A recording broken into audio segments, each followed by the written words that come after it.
우리 옆에 분과 새해 인사 한번 할까요? 이렇게 물어주셨으면 좋겠습니다. 솔직히 하나님이 좋으세요? 돈이 좋으세요? 일부보다 반응이 다르네요. 만약에 저에게 묻는다면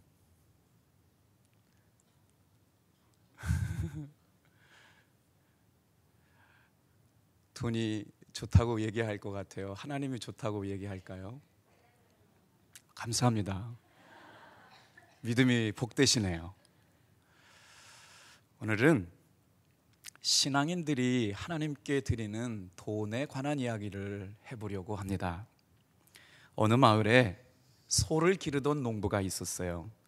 하루는 그 소가 송아지 2마리를 낳았는데 농부와 아내는 얼마나 감사했든지 그 2마리 중에 1마리를 하나님께 바치기로 결단했습니다.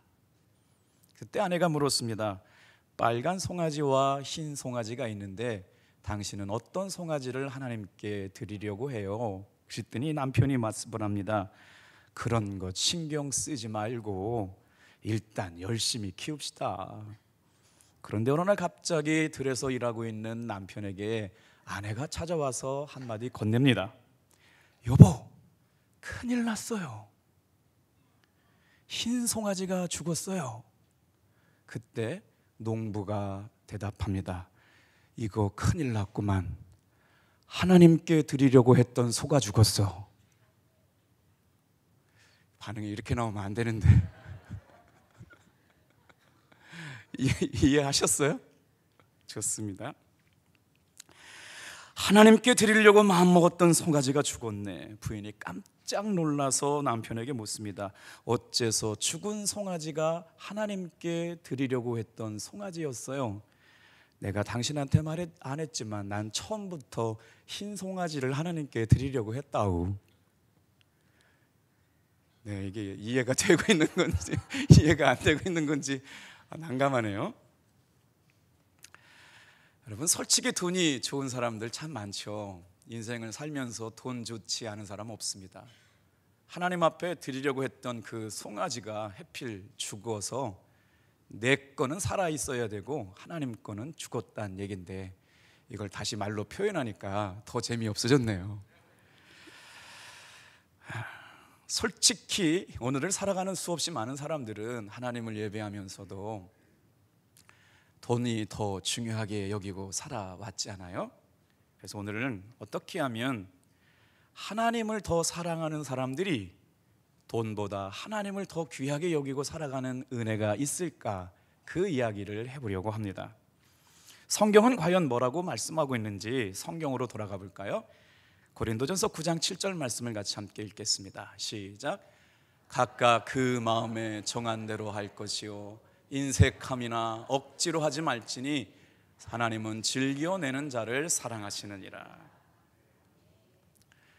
하나님께 무언가를 드린다고 그럴 때 우리 교회 안에서 예배 속에서는 헌금을 드린다고 말하잖아요. 헌금을 드린다고 그러는 것은요, 왜 그렇게 하냐면 하나님을 사랑하는 것의 표현입니다. 그래서 하나님을 사랑하는 사람들의 믿음의 고백을 담아서 물질로 고백을 하게 되는데, 그런다고 할 때 어울리지 않는 단어가 있는데 그 2 단어가 바로 뭐냐면, 따라해 보실래요? 인색함이나 억지로 하지 말아라. 하나님께서는 그런 마음으로 드리는 것을 기뻐 받으지 않겠다는 말씀이에요. 오늘 예배 드리러 나온 여러분의 얼굴 좀 한번 보세요.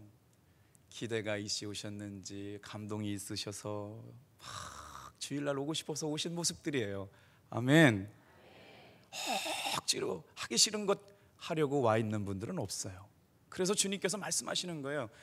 세상을 살아가면서 돈이 귀하지만 돈보다 하나님을 더 사랑하는 사람들이 예배를 드리며 무언가 하나님 앞에 드린다고 그럴 때는 인색함이나 억지로 그 일을 하지 말라고 말하는 거예요. 예수님께서 말씀하셨거든요.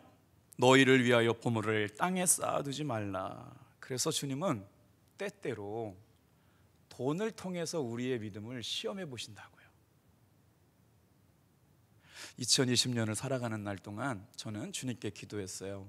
더 좋은 교회가 되는 것, 더 좋은 그리스도인이 되는 것 중에 뭔가 본질적인 것부터 짚고 넘어가야 할 것 같은데 그것을 돈의 문제로 보았습니다. 돈보다 하나님을 더 사랑하는가? 돈을 좋아하지 않는 사람은 없기 때문에, 우리가 살아가는 가운데 있어서 돈만큼 중요한 것이 없기 때문에 하나님과 돈 사이에서 믿음의 선택을 하라고 말씀하십니다. 믿음의 결단을 하라고 말씀하시는 거예요. 놀랍게도요, 예수님께서는 설교 말씀을 하실 때 돈 이야기를 참 많이 하셨어요. 예수님께서 하신 돈 이야기 좀 들어가 볼까요? 누가복음 19장 8절 이야기입니다. 같이 한번 읽어볼게요. 시작.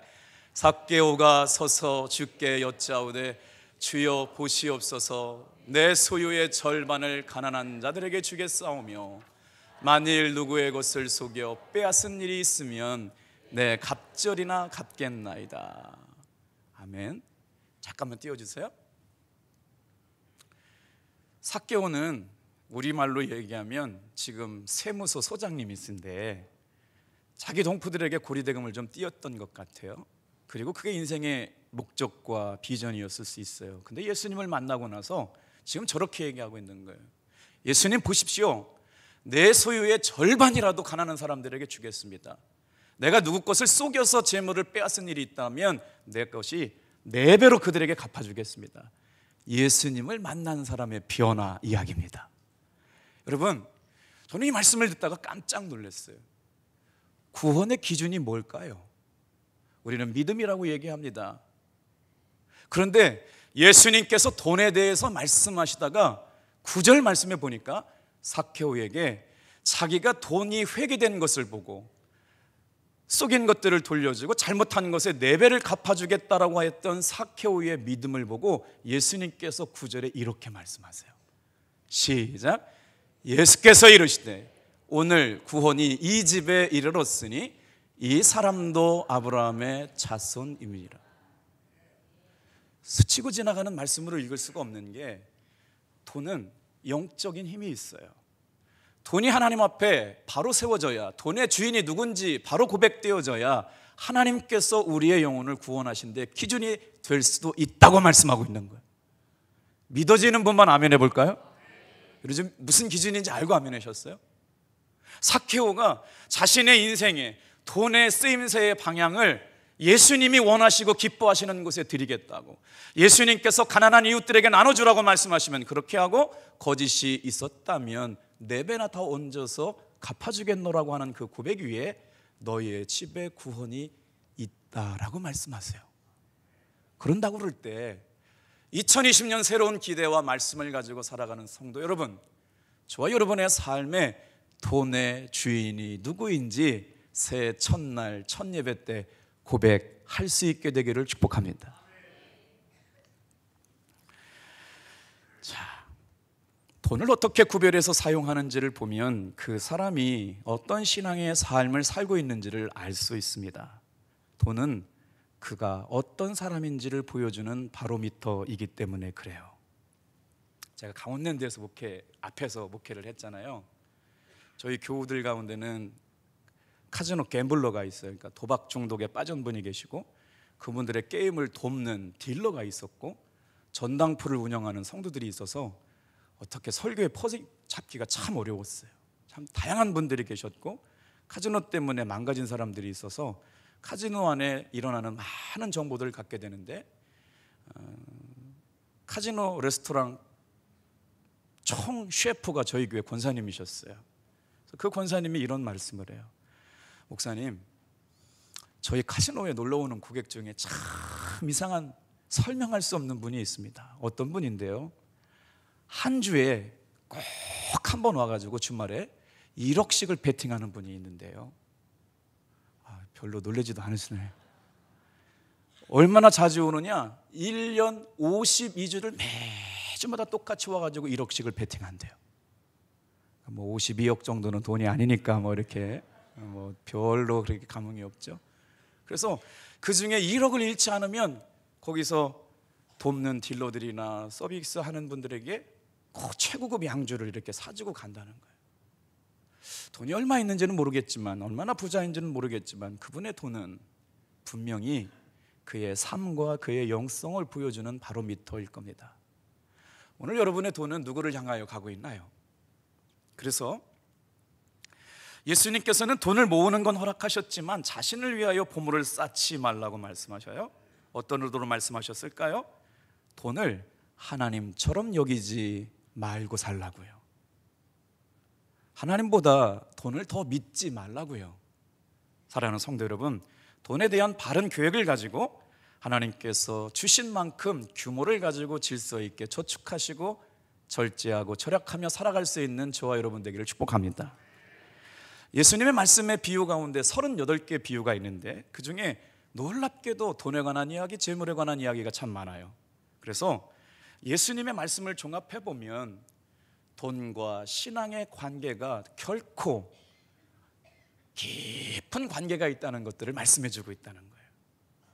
자, 디모데전서 6장 10절 말씀도 같이 한번 읽어볼까요? 시작.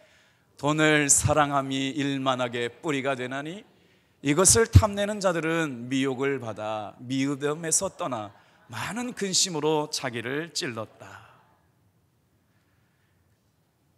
여러분, 돈이 나쁜 것이 아니라 돈을 사랑하는 것이 나쁜 것이래요. 그래서 묵상을 하다 보니까 이 말씀이 무슨 말이냐, 기독교는 돈에 대한 욕심을 하나님이 기뻐하시는 것으로 전환하는 종교인 줄로 믿습니다. 돈을 버는 목적이 달라요. 세상적인 사람들의 돈을 버는 목적은 자신의 만족과 이익과 부귀영화를 꿈꾸지만 기독교인들이 돈 버는 목적은 하나님의 나라와 복음과 주님의 기쁨이 되기 위해서 돈 번다는 거예요. 돈을 버는 목적의 가치가 전환되는 삶. 여러분, 저와 여러분의 삶에 하나님이 주시는 기쁨에 감동되어져서 돈을 벌 수 있는 은혜가 있기를 축복합니다. 돈은 나쁜 건 아닙니다. 돈을 사랑하는 게 나쁜 거예요.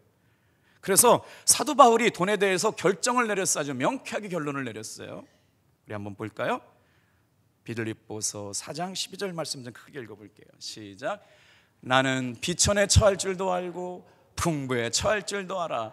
모든 일 곧 배부름과 배고픔과 풍부와 궁핍에도 처할 줄 아는 일체 비결을 배웠느라. 아멘. 자, 종교개혁을 했던 마르틴 루터가 신앙을 가지고 살아가는 사람들에게 세 가지가 회심을 해야 된다고 얘기를 했어요.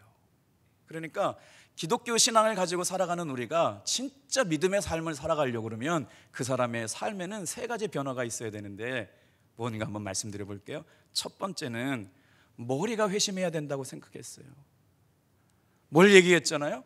오직 의인은 믿음으로 말미암아 살리라. 말씀을 통해서 구원을 확증하고 믿음을 통해서 죄인됨이 예수님의 보혈의 피로 구원받는 고백이 그에게 종교개혁을 갖고 왔는데 그것이 머리로 믿어져야 된다고 생각했고 35cm 밑에 가슴으로 내려와서 정말 하나님의 은혜가 그렇구나, 하나님의 은혜와 사랑이 그렇구나, 나는 구원받은 자구나, 하나님의 은혜로 살아가는 사람이구나 고백하는 가슴이 회심을 해야 되는데 머리가 회심을 하고 가슴이 회심을 한 사람은 어떤 삶의 모습으로 드러나게 되냐면 그의 지갑이 열려서 주님의 기뻐하심과 영광을 위해 지갑이 회개한 사람이어야 된다고 얘기를 했어요.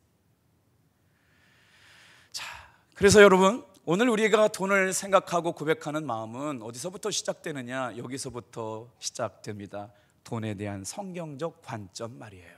다 같이 한번 따라해 볼까요? 돈이 잘 사는 것의 기준이 아닙니다. 돈의 많고 적음이 우리의 인생을 성공했다 못했다라고 하는 것의 기준이 아니라는 거예요. 돈이 많아서 저 사람은 참 잘 산 인생이라고 얘기하는 게 아니라 돈이 우리 인생에 잘 사는 것의 기준이 될 수 없다는 게 성경의 관점입니다. 두 번째는요, 다 같이 한번 또 읽어볼까요? 돈이 만족을 주지는 못한, 돈은 축복이 아니라 하나님 앞에 거룩하게 사용해야 될 은사라는 것이죠. 아마 오늘 제가 지금부터 드리는 설교 말씀을 듣다가 갑자기 이런 생각이 들 수도 있어요. 첫날 교회 나왔더니 재수없게 돈 얘기야. 여러분, 긴장하지 않고 들으셔도 됩니다. 왜 교회만 나오면 이렇게 돈 얘기만 하는지 모르겠다라고 걱정하시는 분들을 위해서 준비한 말씀이에요. 진짜 돈 얘기하는 이유가 뭔지를 알고 교회에서 신앙생활하게 되기를 축복합니다.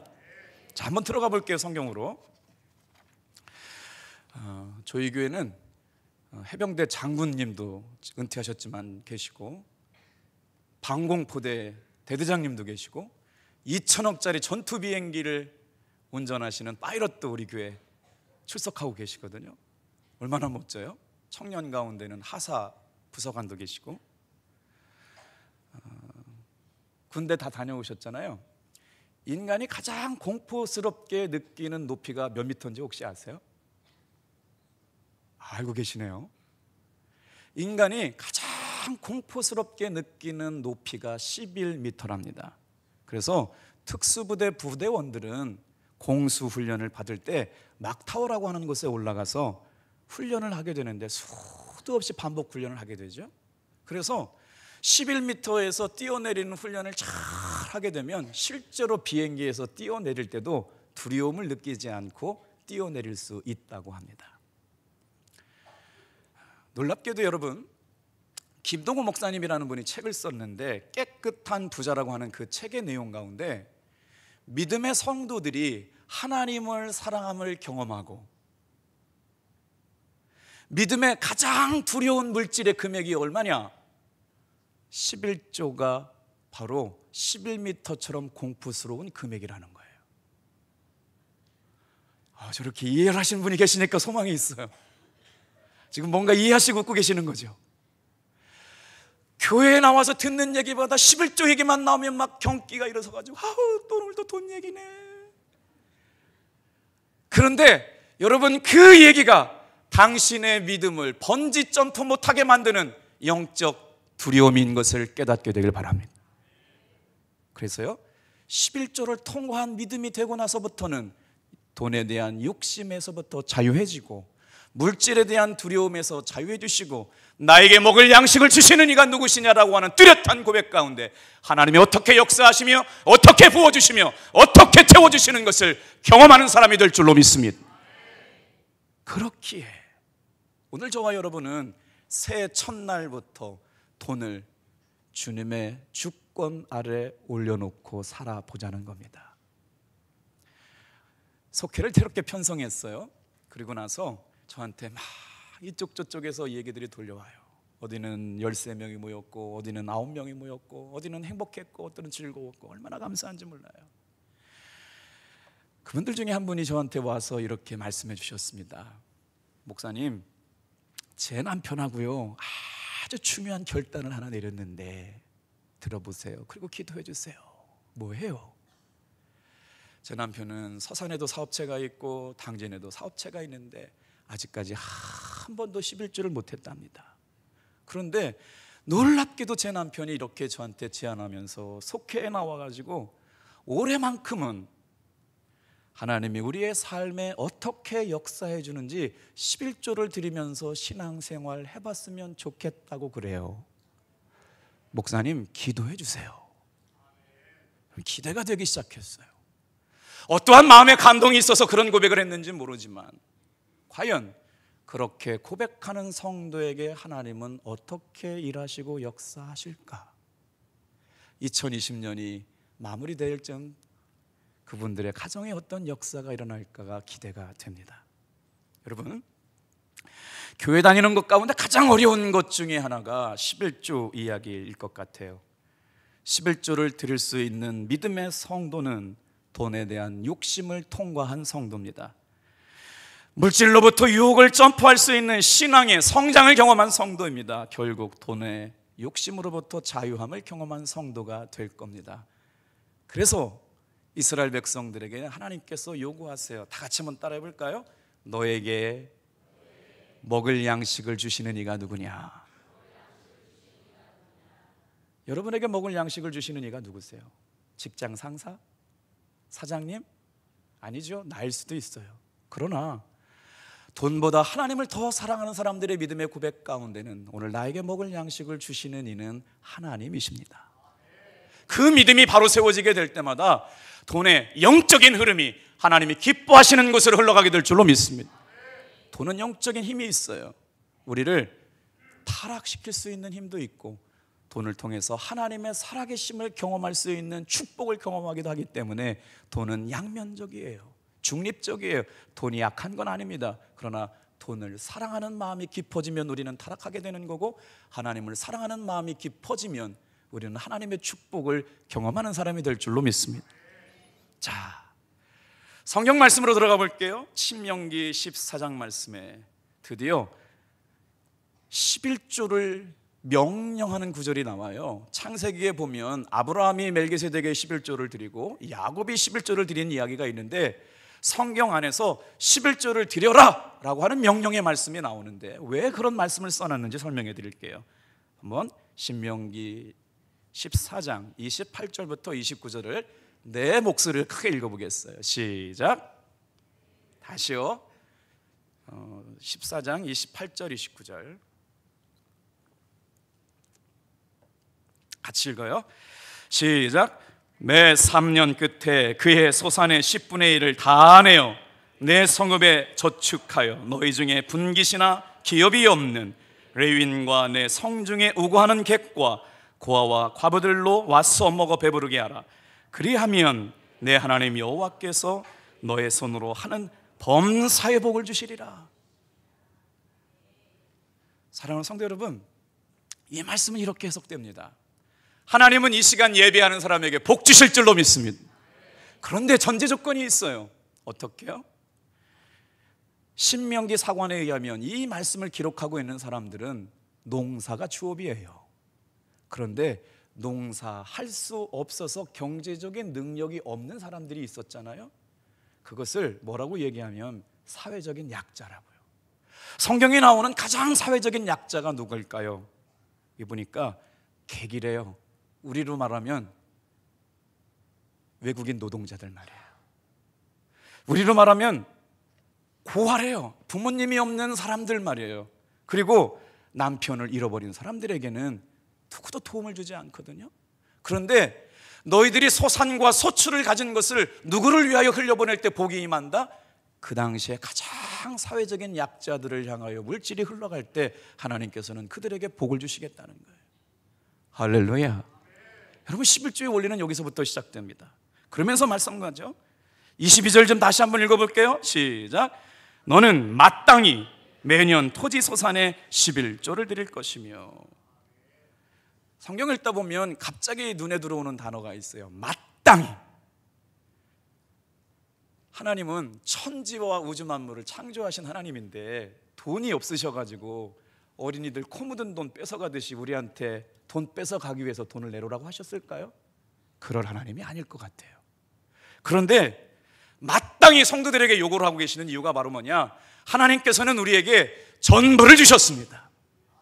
모든 것을 주셨어요. 그렇기 때문에 예배하려고 하는 사람들아, 너희들도 전부를 가지고 나 앞에 나와라. 그래서 신앙은 언제나 전부이거나 아무것도 아니거나입니다. 오늘 말씀을 볼까요? 토지는 땅을, 소산은 그 땅에서 얻어진 결과물인 농작물을 말합니다. 신명기가 쓰인 그 당시의 경제사회는 직업이 단순했기 때문에 농업이 생존수단이었어요. 그래서 토지 소산을 하나님께 드리라는 말씀은 뭐냐? 땅을 하나님께서 창조하신 것이고 땅의 소산도 하나님이 주신 것이기에 그것을 구별해서 하나님 앞에 드리는 것이 마땅하다는 거예요. 오늘 우리의 인생이 그렇습니다. 물질의 주인이 누구인지 고백하는 그 신앙 안에서 전부 주시는, 모든 걸 책임져 주시는 하나님을 만나게 될 줄 믿습니다. 자, 첫 번째, 그래서 11조라고 하는 개념을 오해하는 것부터 바로 잡아드리겠습니다. 다 같이 한번 따라합니다. 10의 1조는 신앙의 개념이 아니, 숫자의 개념이 아니라 믿음의 개념이다. 히브리 사람들은 첫 것, 1이라는 숫자를 뭐라고 생각했느냐면 말이에요. 다 같이 따라해 보세요. 전부.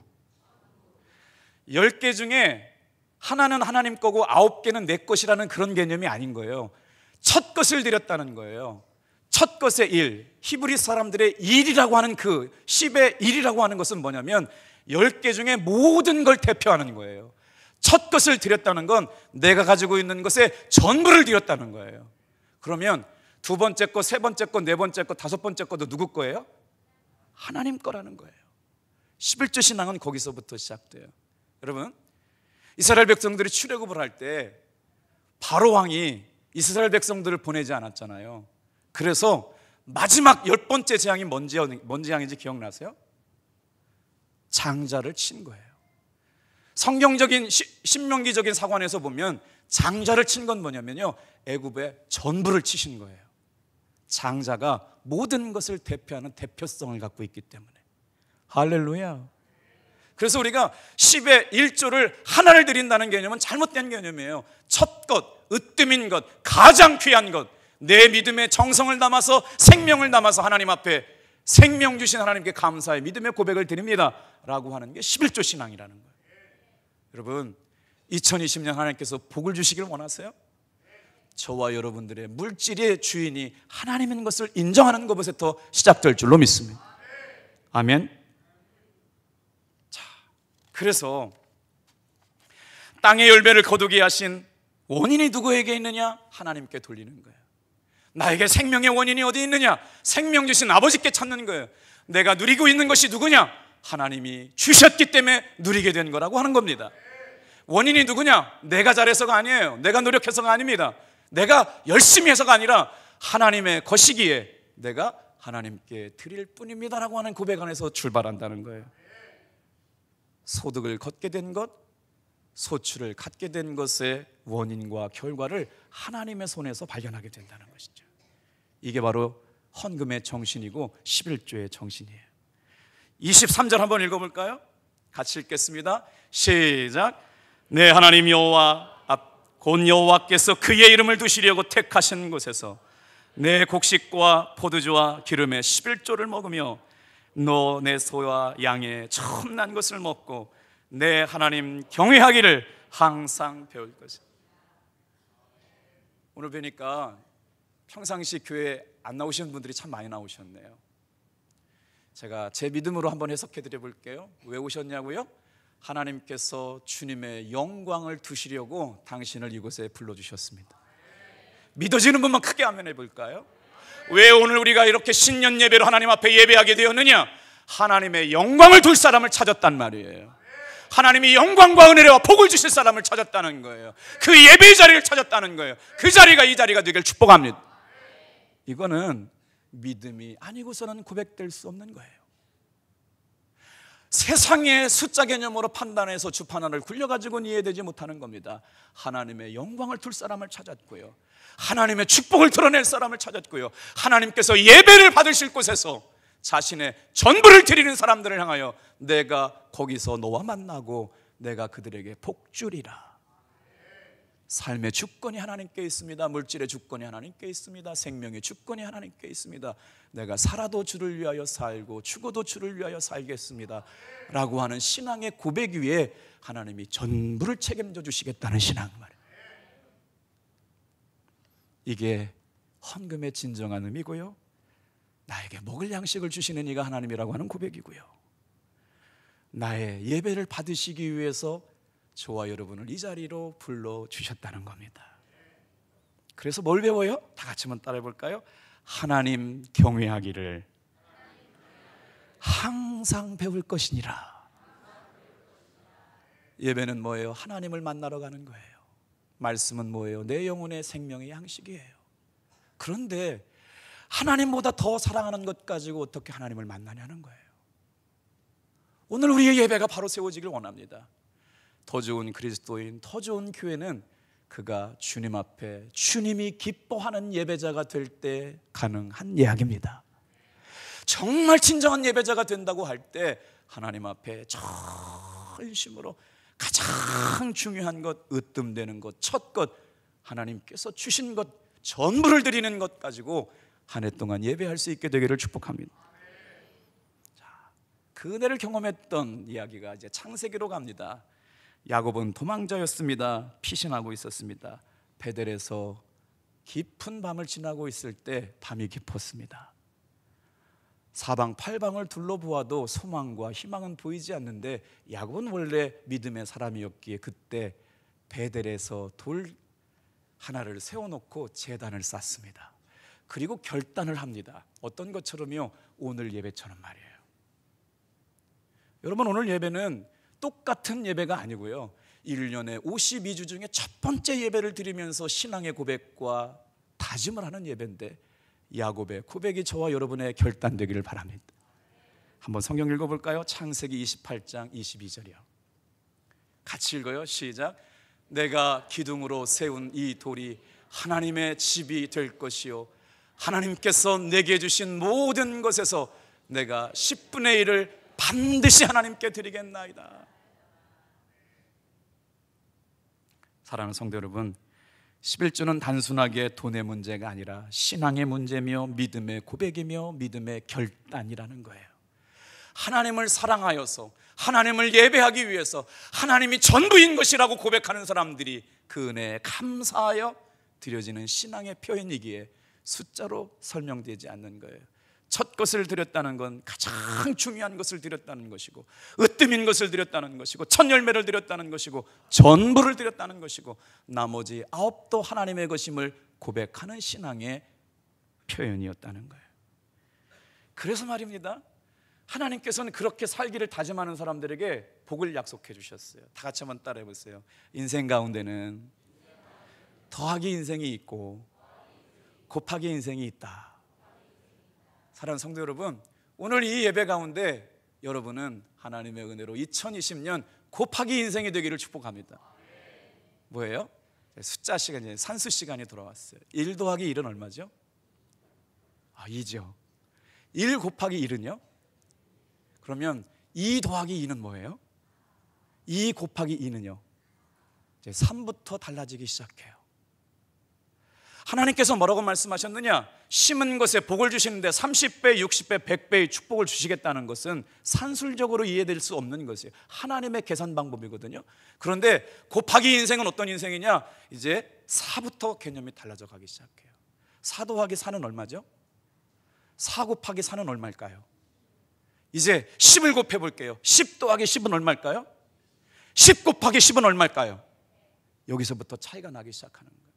내 인생을 내가 아무리 계산 갖고 숫자판을 두들겨 봤지만 결론이 나지 않습니다. 그런데 하나님께서 모든 걸 주셨기에 내 전부를 드리며 나의 중심을 드리며 마음을 드리며 생명을 드립니다. 하나님께서 역사하여 주실 줄 믿습니다.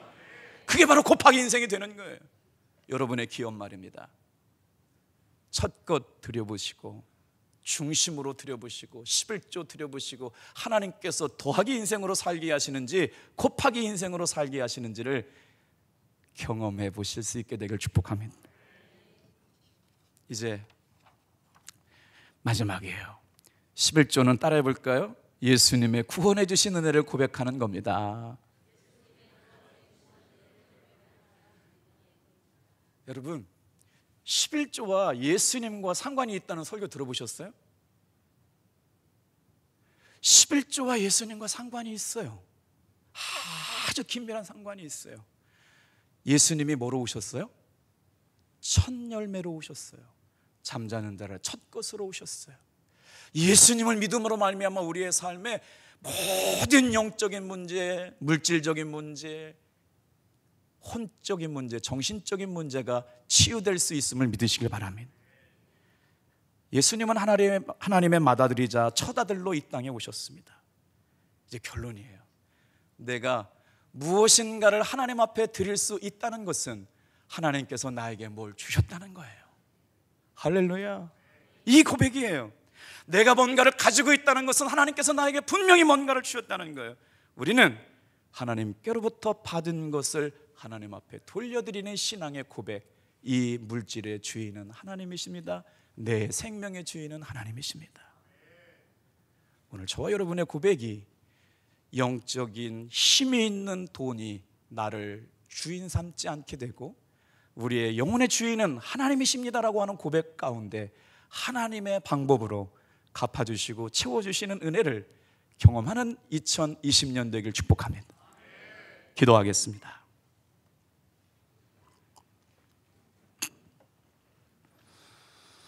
하나님이 능히 모든 은혜를 너희에게 넘치게 하시나니 이는 너희는 모든 일에 항상 모든 것이 넉넉하여 모든 착한 일을 넘치게 하려 하심이라.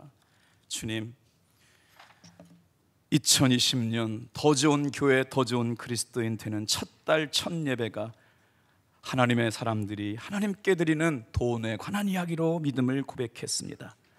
말라기 3장 10절 말씀처럼 시험하여 보라. 아버지 하나님, 지금부터 믿음의 번짓 점프를 시작하게 하여 주셔서 하나님께서 갚아주시는 하나님의 셈법으로 알게 하시는 더하기 인생보다 곱하기 인생이 되는 사람들 되게 도와주옵소서.